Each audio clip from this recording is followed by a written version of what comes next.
Yes, guys, welcome to today's presentation where I'm going to be talking about how you can balance work, life, and fitness and altogether give you some time management hacks. So before we dive into today's topic, a quick little introduction about what we're going to be talking about. So first things first, I'm going to give you some specific time management techniques for scheduling workouts and meal prep. I'm going to be talking about the concept of prioritization, which a lot of people actually do get wrong. I hear a lot of people use this term like, oh, I'm prioritizing this, I'm prioritizing that. But then I look at their day-to-day schedule and they're clearly not prioritizing it. So I'll talk about what the definition of that is and then also how you can actually start prioritizing your stuff. Thirdly, I'm going to be talking about some practical tips for maximizing your productivity in both work and fitness pursuits. And last thing here, a quick little bonus tip is some advice on setting some boundaries to create space for self-care. This is something I personally struggle with a lot, and day to day, I'm doing a better job at just taking more care of like my self-care routine. So without any further ado, let's jump straight into it. So time management, it is absolutely crucial for fitting in workouts and meal prep within a busy schedule. Without proper time management skills, it's going to be hard, especially as a busy person working a 9 to 5 or just being busy with work-related stuff to fit your health and fitness goals into that, right? So here are some techniques that are effective that you can start using right away. So first things first is time blocking. I want you guys to allocate specific time slots in your calendar for workouts and meal prep. Treat these as non-negotiable appointments. The same way you view your meetings as non-negotiable, the same way you view clocking in at work on time as non-negotiable, I want you guys to view your workouts and preparing your meals ahead of time as non-negotiable as well. Because if you do not write it down somewhere on your to-do list or on your calendar, the chances of you following through on that and actually doing the thing it's going to be very slim, right? So make sure whatever you do to kind of like stay on top of things, whether it's writing it down on like an actual physical piece of paper with pen and paper or on like your Google Calendar, whatever it may be, write it down just so you do not forget. This is especially important as you're starting out on this fitness journey because developing any type of habit will be difficult to start with. So you want to give yourself as many tools and as many advantages as you can to make it easier on yourself, right? Over time, it'll start to become part of your day-to-day routine and it'll feel weird for you not to work out. It'll feel weird for you not to prep your meals ahead of time or eat healthy. But to start, guys, it is really important to allocate specific time slots in your calendar to do those things. Secondly is to prioritize high impact activities. So I need you guys to identify the most important tasks related to fitness and allocate time to them first. This could include workouts, meal planning, and grocery shopping. There's this great quote that I saw somewhere online a couple of days ago, which basically states that find 20% of the effort that is required to get 80% of the results. Third thing here is batch cooking. This is an absolute game changer. I've been doing this for years now, and it saves me so much time, especially throughout the week. So I want you guys to dedicate a few hours on a specific day, usually this is like a Sunday, to prepare multiple meals in advance to save some time during the week. So what I like to do, and of course there's no right or wrong way to do things, what I personally like to do and what fits best in my schedule is that I'll batch cook all my rice for the week. I'll batch cook all my protein, so my chicken breast and beef. I'll have that all ready for me, sitting in the fridge all throughout the week. And now if you want to take it another step further, is that you can actually portion out these foods, the rice and chicken, into individual Tupperware containers so you can grab it with you on the go when you're off to work or running some errands or gonna be driving around, whatever it may be. So that's like the next level to really give yourselves no excuses not to hit your daily calories and macros and actually make sure that you're eating the foods required to help you reach your fitness goal, right? However, if you're working at home like I do, or you just have a bit more flexibility or just don't want to portion out your meals ahead of time, that's totally cool as well. Just make sure that you have some of the stuff batch cooked in your fridge so that when you are ready to eat, grab it from the fridge and then portion out however much you want or need from that. So whether it's 200 grams of rice with 100 grams of cooked beef or 200 grams of rice with 100 grams of cooked chicken breast, whatever it is, however much you need of each ingredient or of each food, just portion that out accordingly. So this is an absolute game changer because instead of you having to like cook fresh chicken breast every single week or cook fresh ground beef or fish or cook an entire pot of rice every single day, which trust me takes a lot of time and it's a big hassle, especially like if you're working and on the go and you're just so limited on time. Meal prep is going to be your best friend. So please take one day out of the week, whether it's a Saturday or a Sunday, just to do all of this stuff. You will thank yourself for this. You'll save so much time during the week. Plus, you'll save so much money as well from like having to eat out either at fast food restaurants or during your lunch break at actual restaurants.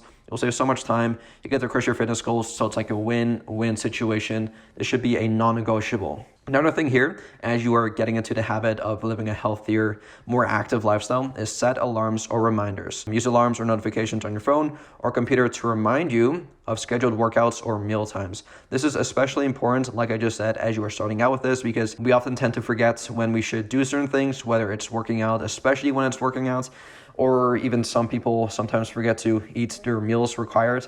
I personally have never struggled with this before because I am a big eater. I always look forward to eating my meals, and so I really do not need an alarm on my phone to remind me of when I should eat. My internal hunger signals will tell me when I should eat, which is usually anywhere from about 2 to 3, 4 hours every single day. So I do not need an alarm. However, I do know a lot of people, especially that aren't big eaters and are trying to gain more muscle and bulk up, may need to have some reminders on their phone to tell them like, hey, Jonathan, it is time to eat your meal now. It's been 2 hours or it's been 3 hours. Go get up and eat. I've never related with this because I cannot imagine just forgetting to eat somehow magically. It's no, my body will tell me when it's hungry and when it should eat. But I know everyone's different, and some people, again, just do not want to eat or like eating or just simply forget eating, which is quite strange to me, but there are people out there. And a last thing here when it comes to managing your time is utilizing commuting time. So if possible, use commuting time for tasks like listening to fitness podcasts or planning meals. So personally, whenever I go on a drive, whether it's 15 minutes, 30 minutes, especially if it's an hour long or longer, instead of listening to music, which is nice, but you don't really get a whole lot of value from that other than some quick little dopamine hits, I like to listen to a podcast instead. So it doesn't have to be a specific fitness podcast. I like listening to either business podcasts, Alex Hormozi, I love listening to his stuff. People like Mike Israetel, who has a PhD in exercise science. I love listening to his kind of views on exercise. It's a bit more nitty gritty and scientific, but I personally love listening to that type of stuff. If you enjoy listening to more drama stuff, more whatever may be really, but I really think, and this doesn't have to be fitness related, like I said, but I think it's just a good way to utilize your time a bit more wisely and actually learn something while you're on the go instead of just mindlessly listening to some music. Of course, there are places and times when I do listen to music, especially when I'm at the gym. There's no way I could listen to a informative podcast while I'm in the middle of a hack squat, absolutely destroying my legs. No, that's when I need some heavy metal, some music to kind of get me going. However, when I'm on a relaxed, long drive, it's I do not need to hype myself up to listen to some rap music or heavy metal or pop music, whatever it may be. I could just use that time to learn something instead and listen to a podcast. Prioritization and finding time. So here's the thing, guys. Prioritization means identifying and focusing on the most important tasks. It's literally in the word itself. Prioritization means doing things prior to anything else. Prior. So whenever people tell me hey, Conan, so I'm really prioritizing my workouts this week, and I look at your calendar and your day-to-day schedule, and I notice you wake up first thing in the morning, you shower, you brush your teeth, you eat breakfast, you go straight to work. After work, you bring your kid to soccer practice, then it's date night with your wife or your girlfriends, and then you hang out with some of your buddies, and then you watch some Netflix, and then you go to the gym. It's based on your day-to-day schedule, you clearly did not prioritize your workouts, because if you're leaving it for the end of the day or even until the middle of your day, clearly it is not your priority, because if it were to be your priority, you do it prior to anything else, which is why it's called a priority. That is why you prioritize it. Prior. So if you were to really prioritize your workout, you would probably do it first thing in the morning. You wake up, brush your teeth, shower, maybe eat something really quick, and then head over to the gym before you start your day, right? That's what it truly means to prioritize things. However, if you were to prioritize work, then yes, you would wake up first thing and then you'd shower, brush your teeth, eat breakfast, and then go straight to work, right? So be honest with yourself. If you really prioritize something, make sure you actually prioritize it. Don't just tell yourself you prioritize something just to make yourself feel better and then not actually prioritizing it, because that just lacks self-integrity, right? And you want to be a person or a man of his word or a woman of her word. And so don't tell yourself, yeah, I'm prioritizing this, but then realistically speaking, you're not. So don't do that to yourself. Don't lie to yourself. Be honest with yourself. So here's how it applies to fitting in exercise. Identify key priorities. So determine which aspects of fitness, whether it's strength training, hypertrophy training, which is muscle building training, cardio, or flexibility, are most crucial for your workouts. So if you tell me that, hey Conan, my main goal is to build more muscle, so I'm going to be focusing on hypertrophy training, but the only thing I see you do is hop on a treadmill every single day at the gym for an hour straight, clearly you are not prioritizing hypertrophy training, because if you were, you would not be spending as much time on a cardio machine, and instead you'd be spending more time in the weight section area, right? There's a reason why marathon runners do not have big legs. And that is because they prioritize their cardio, their running over the weights, right? Same thing with bodybuilders. There's a reason why they have big legs, right? Because they prioritize working out, they prioritize training legs, heavy squats, leg presses, lunges, you name it, to build that muscle, right? You don't see them spend hours upon hours on the treadmill doing cardio. They may do some cardio, but they will not make that their priority. They may do it after their workouts if you're trying to lose weight or whatever, or lose some body fat, but their main priority is muscle building, so they allocate most of their time in the weight training or the weights section. This should be common sense to most of you guys, but again, I see this mistake so often. If your goal is mainly cardio, don't spend a bunch of time doing flexibility stuff, stretching. Like it just really should be common, but a lot of people do get this wrong. So whatever your goal is, make sure that aligns with your actual day-to-day actions. Second point is use short breaks effectively. Utilize short breaks during the workday for quick exercises or stretches. Even 10 minutes can make a huge difference. And now I'm not saying you guys can use these 10 minutes to get a quick workout in. I'm totally against quick 10, 15-minute workouts, because realistically speaking, if you do try to do a 10 or 15-minute workout, well, first of all, it will probably take you 10 or 15 minutes to actually get into the gym. Second of all, it takes you about 15 minutes to actually warm up your body properly. And then from there, you actually go into your first exercise and start warming up to your actual working sets, right? So that in total could take you about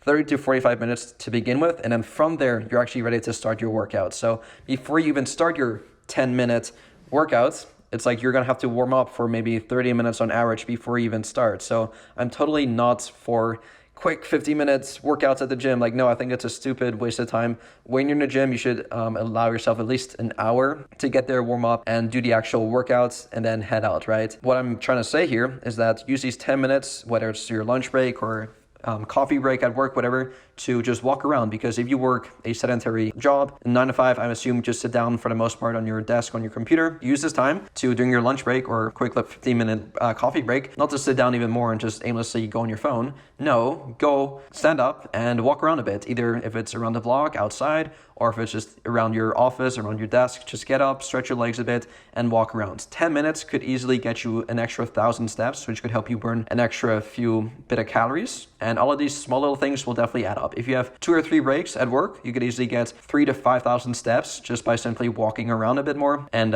this will definitely add up to burning a few extra 100 calories throughout the day. So use these breaks effectively if you can. Now, the last point here is leverage transition times. So use transition times between work and personal activities to squeeze in a walk. So let's say you work at 9 to 5, you get off at 5, and then you have date nights at 8 o'clock with your wife or girlfriend. Well, you got 3 hours there to literally allocate some time for either your workout or to get some cardio in, get your steps in. I see so many people tell me I'm working a full-time job, I do not have enough time to work out. Yes, you clearly do. Let's say you sleep for 8 hours and you work for 8 hours. You still got 8 hours left to do your day-to-day thing. Let's say commuting takes you about an hour in total. Okay, cool. You still got 7 hours left. Okay, let's say you have date night. Let's say you have to do it every day, whatever. That'll take you 2 hours. Okay, cool. You got 5 hours left there. So instead of you complaining and saying, oh, I don't have enough time, and using that time to watch Netflix or just waste time mindlessly scrolling on your phone, going through TikTok, whatever it may be, you know deep down that you have time. And if it were really to be a priority for you, you would prioritize it and make time for it, right? So oftentimes it's not about the amount of time you have, because guys, we all have the same 24 hours. All the millionaires, all the bodybuilders, all the people you look up to have the exact same time as you. It isn't about the time, it is about what they prioritize. The people you look up to, the bodybuilders, the millionaires, the businessmen, whatever it is, they prioritize the most, or the activities that bring them the most leverage, whether it's working out, working on their business, or whatever it may be. So really keep that in mind. Now, here's how you can maximize your productivity. So maximizing productivity is essential for making the most of your time. The first thing I want you guys to focus on is prioritize tasks. Focus on high priority tasks that align with your goals, both in work and fitness. This is super, super important. For example, if you want to get the most bang for the buck when you train your legs, I would 100% focus on the squats. The reason why I love the squat so much is that because it does mainly target your quads, yes. However, it also hits some of your hamstrings, a bit of your glutes, and some of your calves as well. And it indirectly hits your abs and your core too. So instead of having to do 5 different exercises, so like a leg press or leg extension, a hamstring curl, a hip thrust, a calf raise, and then also some ab work, instead of doing all those 5 exercises, you can literally replace that with one single exercise and do the squat instead, right? This is like the best bang for the buck kind of like exercise you can do to train your legs and in its entirety. You can do the same thing with like the bench press.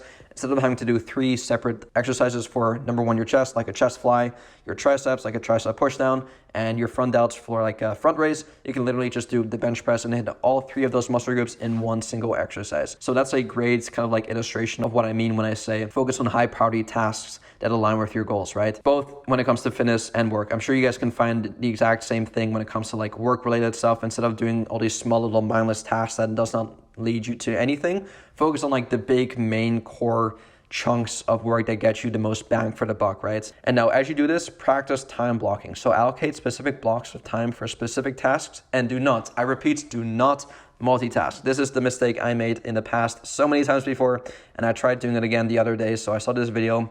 It sounds weird, but trust me, it was on YouTube. But this guy was brushing his teeth while showering at the same time. And I'm like, I never even thought about doing that. Let me try that. So last night, I tried showering while brushing my teeth. And usually on average, it takes me about 5 minutes to shower. I don't spend a whole lot of time in the shower. I just wash my body and I get out, right? And when it comes to brushing my teeth, it takes me about 2 to 3 minutes. However, I was literally in the shower for about 15 to 20 minutes trying to do both. And now clearly that does not make sense, right? Because if I were to multitask properly, or if this whole multitasking thing were actually to like be an effective way to do things, I should be able to cut the time in half, right? Or at least save some of the time when I do 2 things at the same time, right? However, what I notice is that not just with this specific example, but with everything that I do when I multitask, is that I actually end up spending a lot more time doing the 2 things together at the same time, because your brain cannot really function doing 2 things at the same time. I want you guys to imagine like washing your body and then also brushing your teeth at the same time. Like it just like your hands cannot really do that. Like your brain cannot really tell one hand to like brush your teeth and then the other hand to like wash your body, wash your hair. Like it's like impossible, right? And so I ended up spending way too much time in the shower,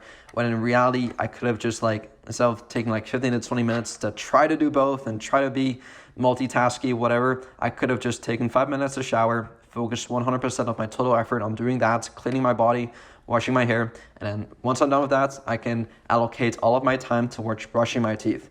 And that would have saved me so much more time instead of me trying to like do both at the same time. This is just one quick example. I could say this about so many other things. I tried listening to a podcast while doing my work, and that really did not help. Like my brain started hurting. I was trying to learn something from a podcast while actually doing some deep work. And it's like the 2 and 2 definitely do not go hand. Any multitask in general just does not work. So do not do that at all. Third thing here is minimize distractions. So identify common distractions and implement strategies to minimize them. This could be turning off notifications or using website blockers.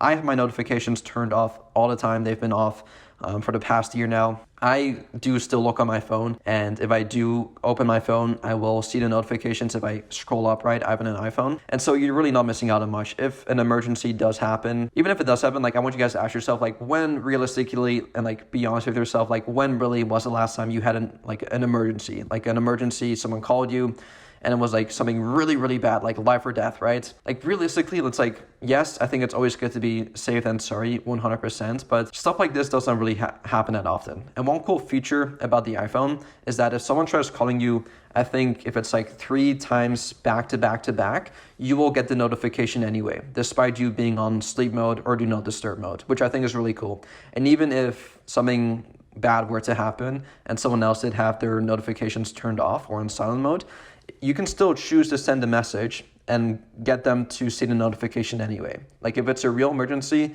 there are still ways to work around that, but 9 out of 10 times, it's not as severe as you think it is. And I want you guys instead to just 100% focus on the task at hand and do not get distracted by these small little dopamine hits of maybe someone liking your picture on Instagram or getting this text message from your Bumble dates, whatever it may be. Limit all the distractions. You can focus on that once you're done with the task at hand, which is your work or your workout, right? Same thing with your workout. I have my notifications turned off when I work out. I do not need to be scrolling through my Instagram when I work out or just doing anything on my phone, really. I simply just have it there to listen to my music and to log my workouts, and that's it.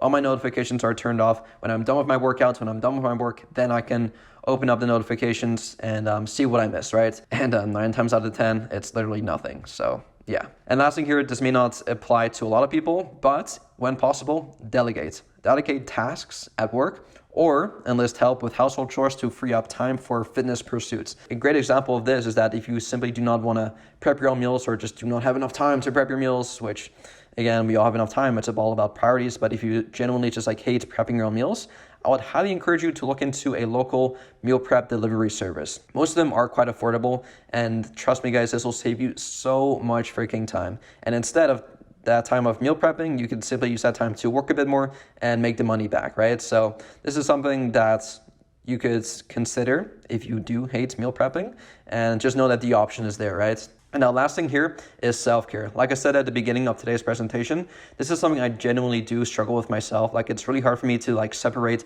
my business life with my personal life and then also have some just like me time, right? Because I feel like everything's just all kind of like meshed together. And it's so hard for me to like, or it's really difficult for me to like allow myself to like not think about business, not think about like anything else, and just like focus on me time, right? I want you guys to, first things first, to kind of like get started with this, is to define work and personal time. So clearly establish when work hours end and personal time begins. And when personal time begins, avoid checking work emails during that time. And same thing with like during your work hours, avoid going through like your personal Instagram account or through your personal text messages. Like try to separate the two, because it's just going to confuse you and it's just not going to be ideal, especially in the long term, right? And now on top of that, I want you guys to communicate expectations. So let your colleagues and family members know your availability and when you need uninterrupted time for self-care. This kind of goes in hand with like learning to say no. So let's say your self-care time is at 8 o'clock, and at 8:30, one of your colleagues at work wants you to work on a presentation with them. Don't be afraid to decline that. Like, don't be scared to say like, hey, sorry, man, like right now I'm in my personal and my self-care mode. Right now I'm not in work mode. Most people should be able to respect that, even if it's not like a work-related thing. Maybe it's like a personal thing. Someone wants to hang out with you, go to a party with you, whatever it may be. Like, hey, sorry, man, like right now I'm in my self-care phase. Like, I'm sorry, but I need this for myself, just for my longevity purpose, just for my mental health sake. Like I said, this is something I still struggle with myself, but day by day, I am making wiser choices to like separate all of this to really focus on my mental health, because I've noticed that deeper and deeper I get into not doing this, I really just like, I just get so much more stressed. I'm constantly thinking about certain things, and it's not productive at all. And so what also really helps with this is establishing a consistent routine. I think routine, like I thrive off a consistent routine. And I think having a routine helps create predictability and allows for proper planning of self-care activities. Because if you're constantly just like doing things on a fluke, like one day you're doing this, the other day you're doing that, and it's just all so inconsistent every single day, you do not know what tomorrow will bring you. That's indirectly going to cause so much anxiety, so much stress to your life, which you could simply just like not have if you were to simply plan things out ahead of time. Have a to-do list every single day. Know when you clock in at work, know when you clock out, know when you work out, know when you eat your meals, know when you go to sleep, know when you wake up, know all of these things. Once these things are nice and consistent, set in place, it just allows for so much more, like I said, predictability. I can't say that word. Predictability. There we go.